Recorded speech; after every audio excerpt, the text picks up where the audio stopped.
L'amendement 28, Monsieur Vallot. Oui, merci Madame la Présidente.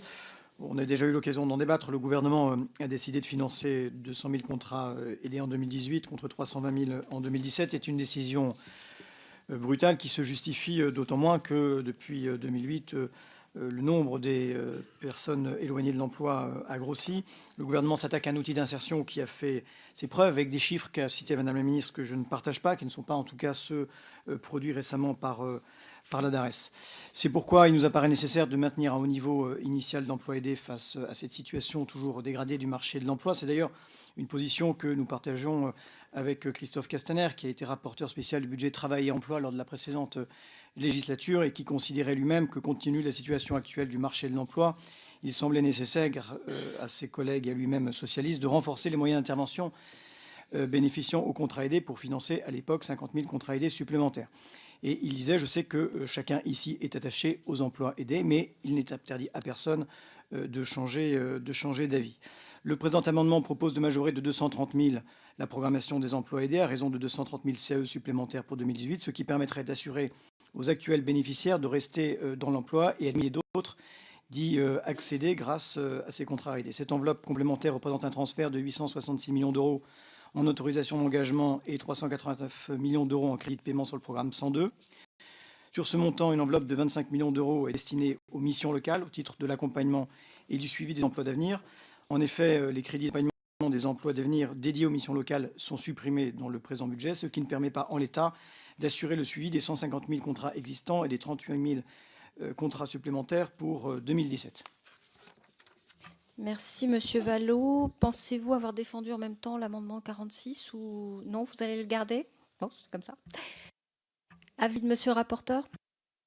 Oui, depuis 1984, avec les premiers travaux d'utilité collective et les contrats de ce type, chaque gouvernement entend intervenir pour les contrats aidés. S'agissant de votre amendement sur la méthode, je l'ai dit dans mon avis budgétaire introductif à cette séquence de travail, je condamne la position du gouvernement et son revirement soudain et brutal au cours de cet été sur une mesure qui, au demeurant, n'avait pas été évoquée pendant la campagne présidentielle. Ce revirement, et ça a été dit très largement tout à l'heure par plusieurs intervenants, par plusieurs collègues, ce revirement apparaît pour le moins peu compréhensible et imprévisible pour les employeurs concernés. Et comme un grand nombre d'entre vous, j'ai reçu des associations, des collectivités territoriales qui m'ont fait part de leur colère et de leur traumatisme face à l'embarras réel dans lequel la décision du gouvernement les place. Toutefois, à mes yeux, la question de l'utilité de ces contrats aidés me paraît devoir être le curseur de notre raisonnement avant toute chose. Madame la ministre nous a effectivement rappelé ce qui, à mon avis, est la genèse depuis 1984, qu'un contrat aidé a pour objet d'aider et d'être un tremplin vers l'accès à l'emploi durable. Selon une étude de la DARES récente, puisqu'elle date du printemps dernier, l'utilisation des contrats aidés, et je reprends ces quelques éléments parce que ça pose mon raisonnement, l'utilisation des contrats aidés, notamment dans le secteur non marchand, peut soutenir l'emploi à court terme. Ceux qui ont bénéficié d'un contrat aidé estiment aussi à 74%, 6 mois après la fin de leur contrat, que cela leur a permis de reprendre confiance. Mais la DARES précise également que les effets sur l'emploi à plus long terme semblent plus mitigés.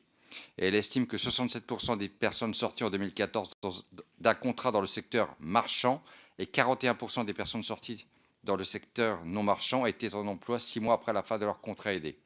Mais l'enquête montre surtout que 63% de ces embauches auraient lieu avec ou sans l'aide de l'État.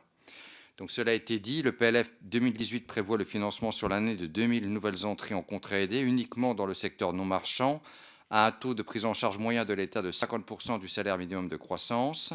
Serait mis fin ainsi au subventionnement de nouveaux contrats à initiative emploi dans le secteur marchand et des emplois d'avenir dans le secteur non marchand. Sur cette mesure du PLF, je m'en satisferais si cela était l'occasion de repenser ces contrats comme un élément d'un parcours d'insertion pour le bénéficiaire avant d'être une subvention indirecte au fonctionnement de structures non marchandes. Aucune disposition ne vient préciser ni la méthode ni les exigences permettant de déterminer quel employeur sera à même de mettre en place ces contrats. Par ailleurs, l'exigence d'accompagnement et de formation ne s'accompagne d'aucun crédit fléché vers les bénéficiaires des contrats aidés. Aussi, cette volte-face sur le recours aux emplois aidés apparaît-elle à mes yeux comme une mesure de gestion budgétaire plutôt que d'une réflexion aboutie sur l'avenir de ces contrats.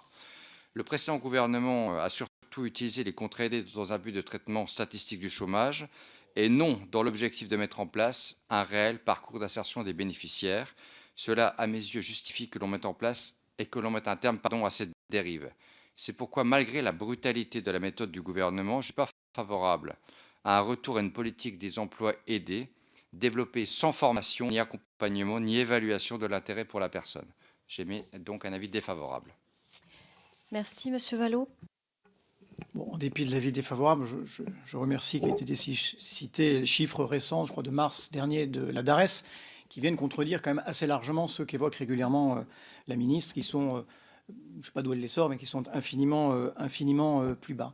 Il y a la possibilité, en augmentant le nombre de contrats aidés, d'avoir l'exigence que vous soulignez, de qualité de l'accompagnement, de l'obligation de formation, pour augmenter le retour dans l'emploi.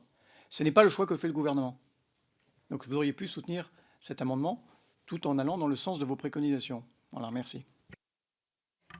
Merci. Je mets aux voix cet amendement qui a reçu un avis défavorable du rapporteur. Qui est pour? Qui est contre? Il est rejeté.